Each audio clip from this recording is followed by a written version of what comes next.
okay, this is the supply zone, this is the demand zone. Right, that's the lesson for Wednesday. We are starting on supply and demand on Wednesday. Okay. But I have touched a bit on it. I think there was a lesson where Kaya asked about the same thing. Yes, How do I we remember. supply and demand? So I'm just gonna show you a brief. Let's say, for instance, if I look at say gold, right? This is gold chart. Where's my anointing? Can you see this candle here? The one I highlighted in the group. Which one? The daily candle for. I can see. It was last Friday. You see the daily candle for Friday. Let me just highlight it so that you can see clearly. This candle here, the one with the upper wick, long upper wick, and short, long lower wick. That candle for Friday. Was it Friday? No, it was not Friday. So this is Monday, this is Friday, Thursday, Wednesday, Tuesday's trading candle. You see that candle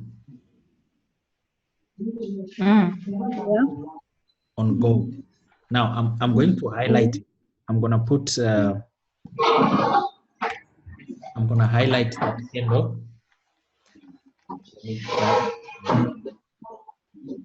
So now what I'm doing is I'm gonna grab the rectangle tool. I'm gonna highlight that candle there. You see, I've highlighted that candle from top to bottom. That's a daily candle. Yeah, that's a daily candle. Now I'm going to go to a lower time frame, say an hourly chart. Right. So now this is an hourly chart of that same day. Let me put Control Y. Right. Let me go to a 30-minute time frame so that you can see much better. Right. So you see the rectangle defines that trading day. Now I'm going to get rid of it. You see this area where the price rallied away from without even looking back. You see here. Yeah. This candle. That's a clear definition of a supply in the market. Price didn't look back. It just opened and then the price fell massively to the downside. Now, if I'm to draw a line from that candle, if we put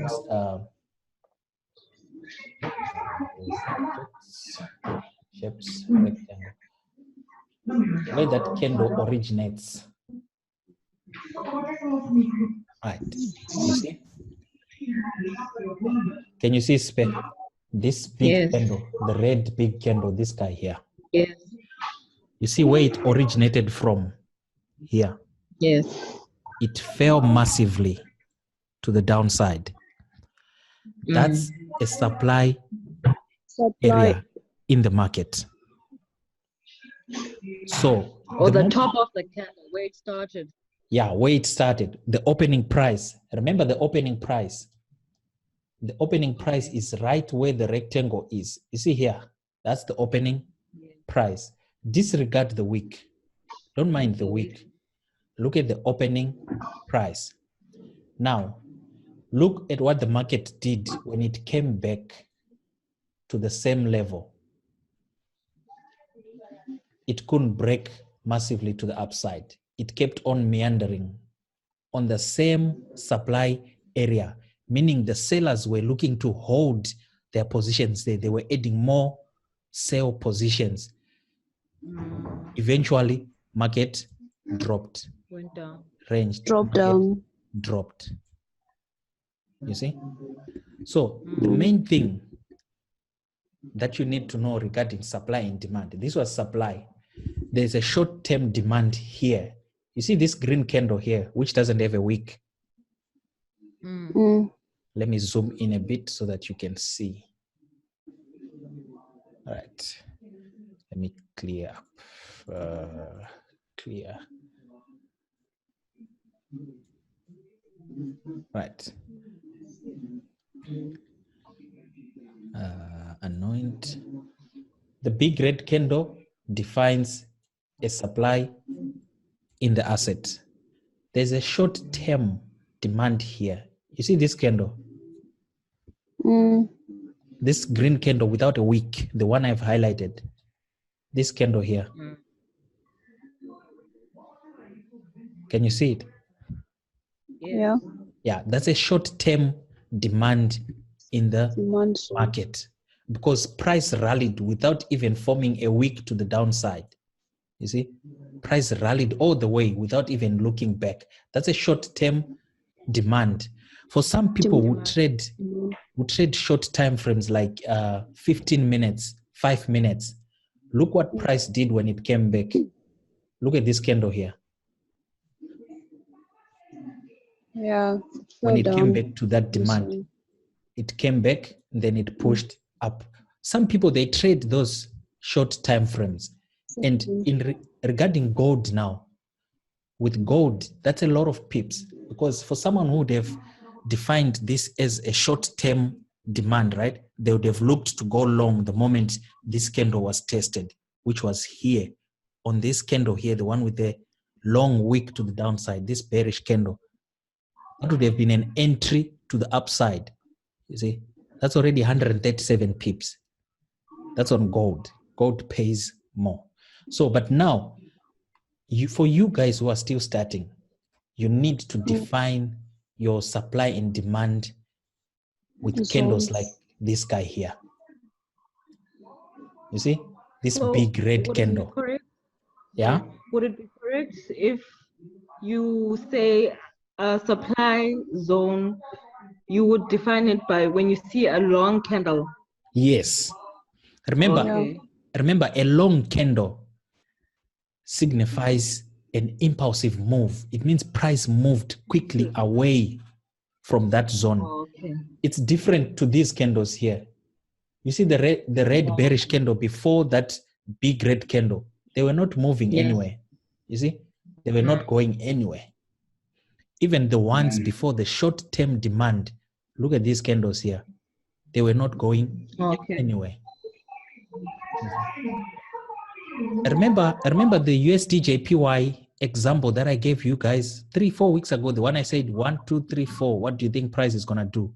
Oh yeah, It was like the same setup with a big red candle. Yeah, so that's a supply. But now when it comes to demand, let me see if I can get a good example of demand somewhere.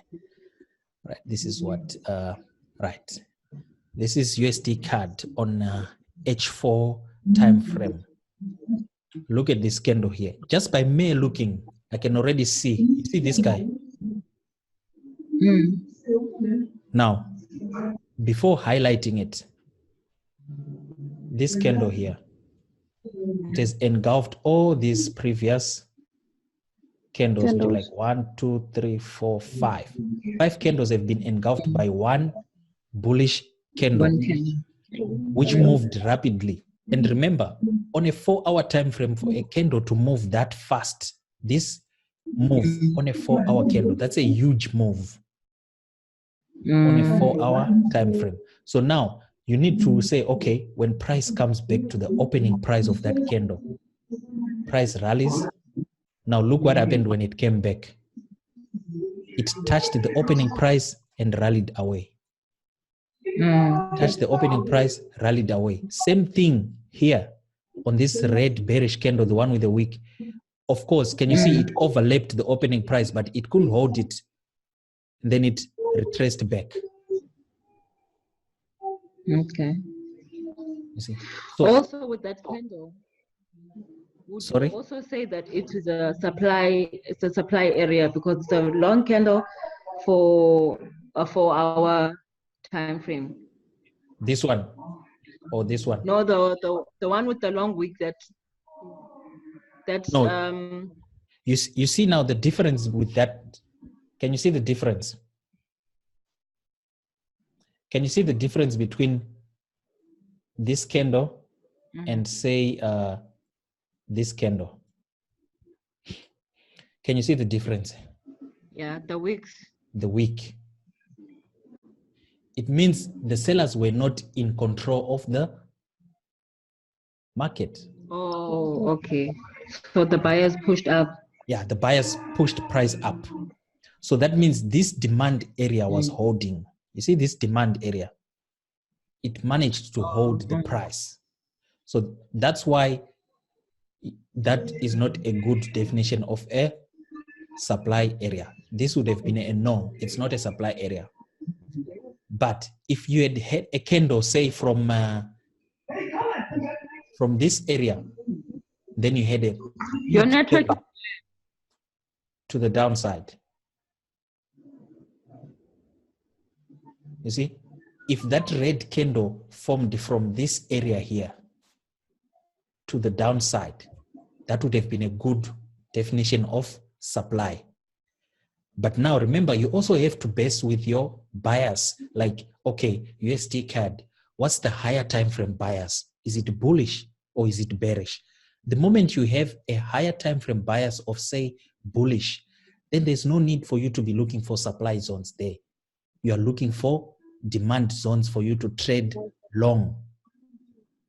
If the bias is bearish, you don't need to look for demand zones. You look for supply zones, because the higher time frame bias is bearish. So you need to look for supply zones to trade from, to go to the downside. Now, if I'm to zoom out on this USD CAD, let me zoom out a bit. You can see market has been in an uptrend. You see, market has been pushing to the upside. That would have already invalidated looking for supply zones. It means you're looking for new demand zones that are being created in the market. For instance, on this chart here, I hope you can see it clearly since I've zoomed out. You see this candle here? This green candle that engulfed this whole area. That's a demand zone. Let me zoom in. Let me move this to the side a bit, then zoomed in. Let me zoom in. Yeah.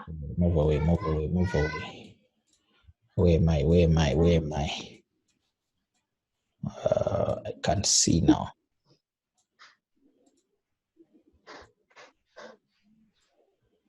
Right. I think this is as much as I can zoom out so that you guys can see. You see this candle here? This one, this bullish candle. Remember, market is moving to the upside, right? Market is moving to the upside. And then you get an impulsive move that takes out all this price action here. That's an H4. That's an H4 time frame, remember? And then you get one candle. This guy here takes out all this price action in an instance. That's a demand zone that has been created in the market. So what do you do now when you have seen that kind of price action? You highlight it. Let me highlight it. Insert object shapes rectangle. You highlight from the opening price. Then you just draw your circle to the right. Right? Now look what price did when it came back to that same area. You see, price rallied away and then came back now into the newly created demand area. Price rallied. Remember how you trade this type of scenarios. Your entry will be at the opening price of the demand, right? And then 15, 20 pips below, that's where your stop is. So you'd have been safe from this week. So this was a stop hunt. You see that week? That's a stop hunt. Because many people would have sold there thinking that the market is now going what? To the downside. You see, yet market is preparing for a strong push to the upside. So this is a demand zone created in a bullish bias. If you repeat now on the same chart, there's a lot of examples. You see this candle here? That's a strong impulsive move to the upside. It took out all this. Now look what market did when it came back to the same zone. There. This is where we were. Market pushed. Same candle there. Look at that green candle. This was probably week's opening price. You see here, this candle here. Look what market did when it came back. Pushed to the upside. Upside. So that's just the basics of supply and demand. It takes a bit of practice to be able to identify. Sorry, Ivan. Yeah. So right before the end, there's a big red candle. So that is the stop hunt with the long wick. On which one? This guy here. Yes.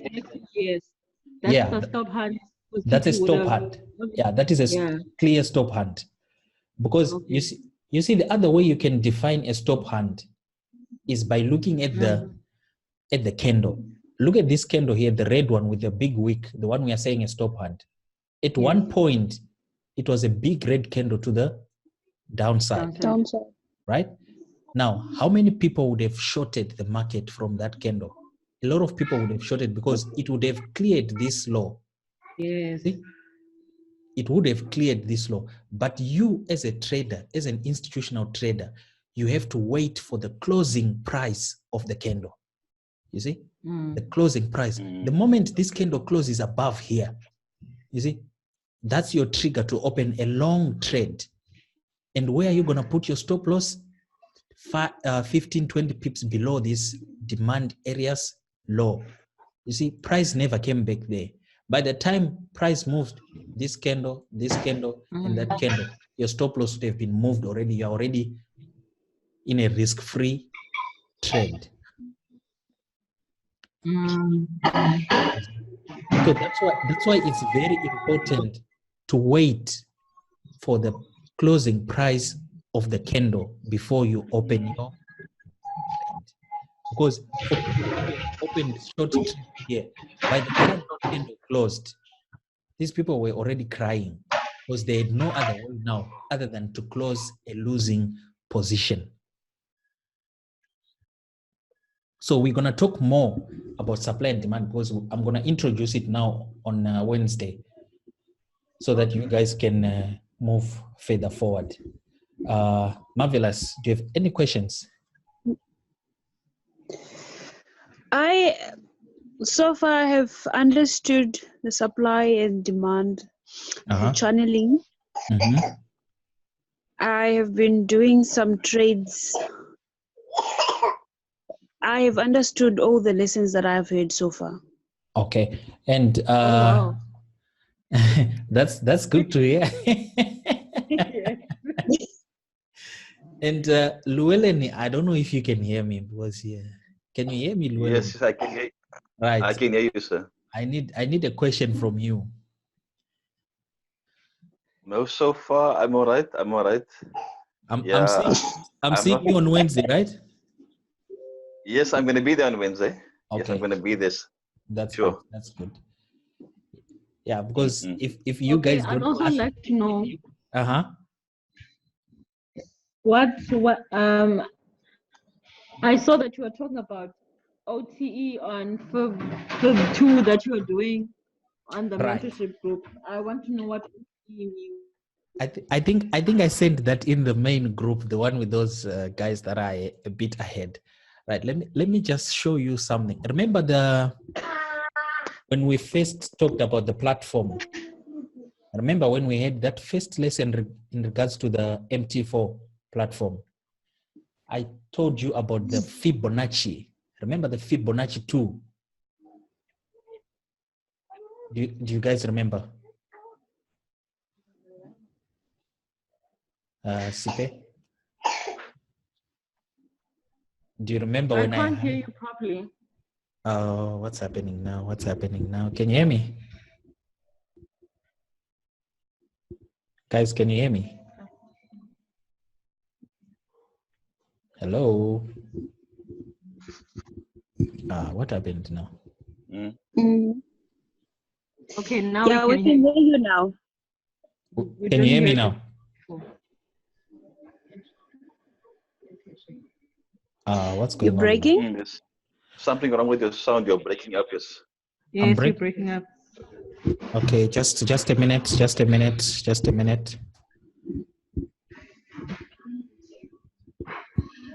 What's going on?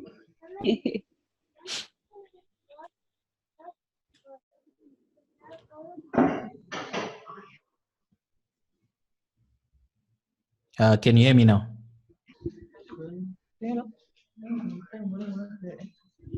Hello? Yeah. Yes. Right.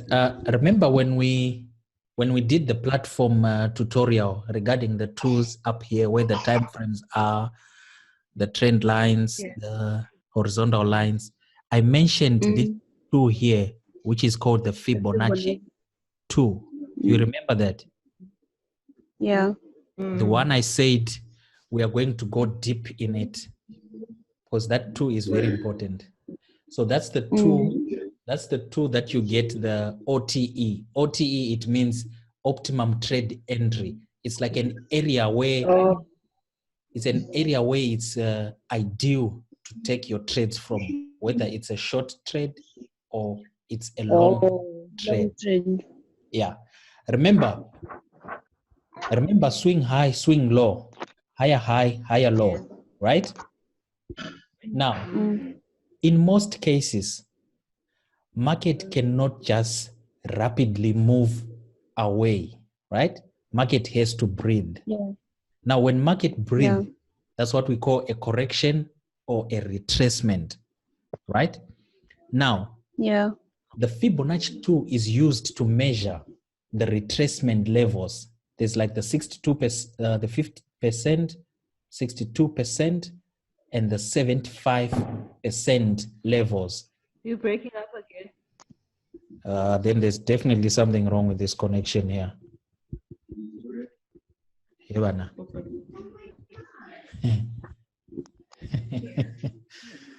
Okay.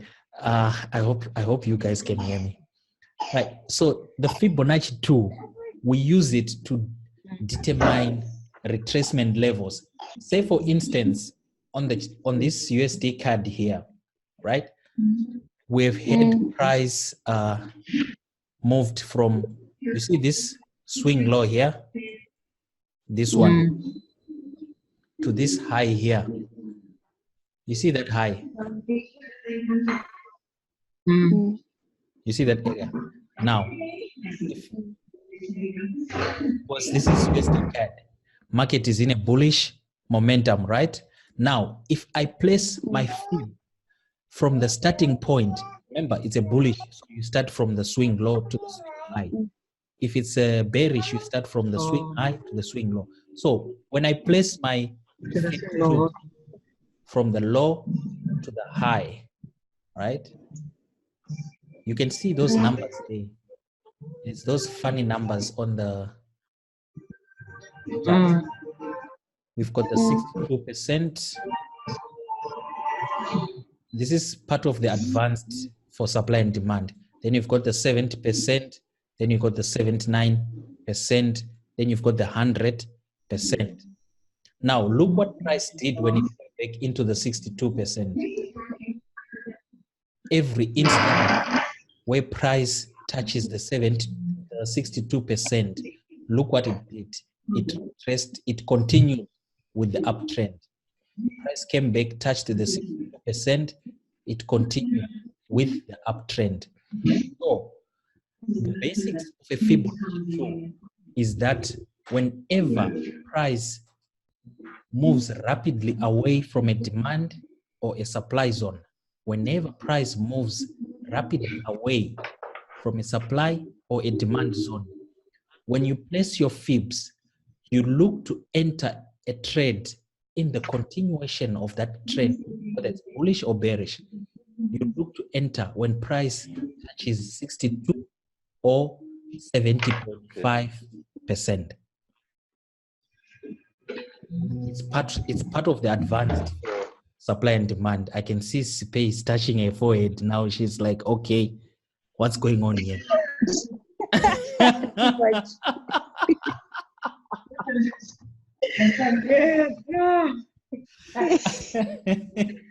So the Fibonacci 2, guys, it's a lesson on its own.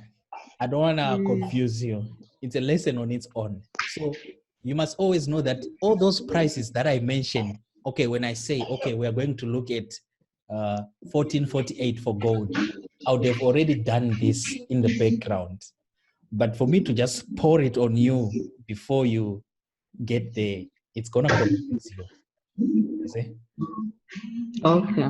Yeah. So we are going to, this is a bit further ahead. I think the fourth or fifth lesson of our supply and demand, that's when we look at the Fibonacci 2, whereby how then do we determine to enter a trade for price that is moved massively from a demand or a supply zone. So OTE, Marvelous, is just a term that we use, optimum trade entry. It's like an area. Okay. Yeah, it's an area where, where it's ideal, you see. Because most people, they enter at a 62%, but me, I really like the 70% retracement. It offers much better opportunities. Okay. Yeah. Okay. Any other questions? On your analysis, on your weekly analysis, Uh-huh. I was looking at the USD CAD, Mm-hmm. and you mentioned something about the 133,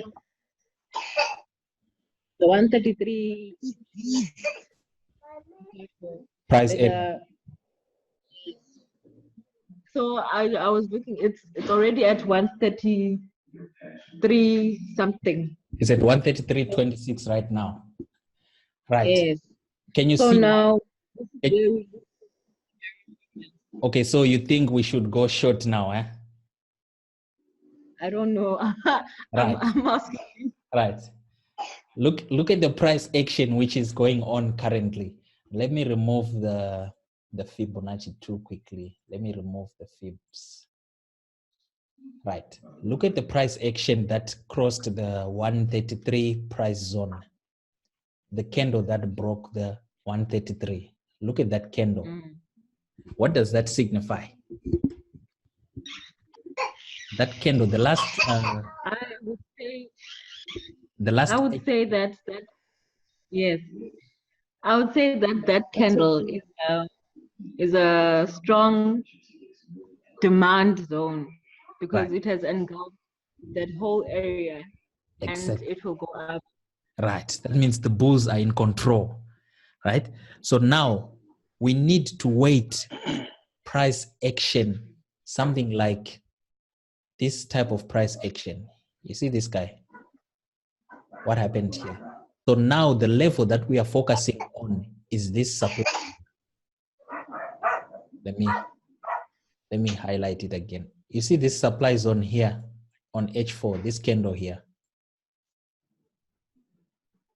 You see, like now it's at 33, 133, almost 133, 300. The moment price touches this entry level, which is, that's where exactly it is now. You see? So now you need to go to say for instance, we're gonna trade short. You need to go to a lower time frame now, say 30 minutes.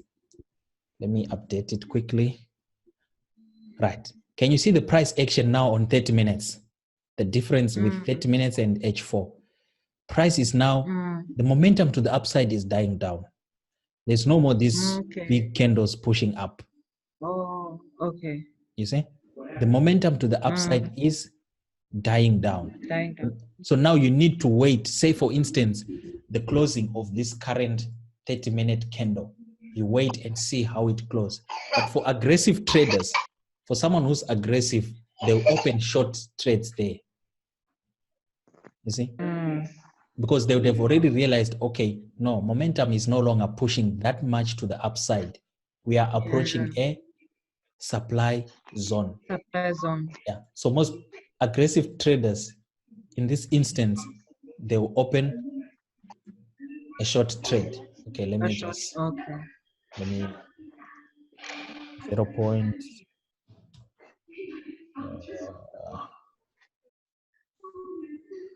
I need 0.15. Yeah. Right. You see? So now I've placed a sell trade with a lot size of 0.1. Now, where am I going to put my stop loss? Now I go back again to H4, right? Now I'm on an H4 chart. I need to place my stop loss 15 or 20 pips above this high. You see this high?